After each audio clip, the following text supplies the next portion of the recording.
ya mapenzi yetu sisi. Leo tunataka tuuane kwa sumu, kesho tunatokanana, hii tunafukuzana.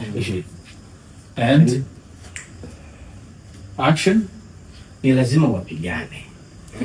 Ni kama ilivyo kwenye mapenzi yetu.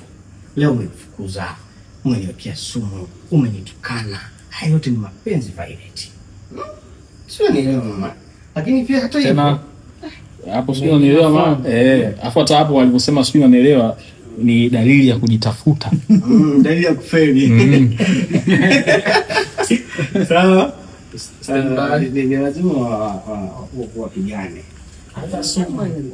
Ukisema kutukana, afije sumu, bora useme sumu. Afu ndio ije tupigane kama unasema manyana. And action. Ni lazima wapigane. Ni kama ilivyo kwetu sisi. Mara unifukuze, mara unitukane, mara uniwekee sumu. Yote ni aina ya mapenzi. Na leo katika namna nzuri ya kurahisisha, ninajua hii ndio sera yako kubwa sana. Nikawa ni bebe sumu. Na hii sumu ni kali sana. Ukiweka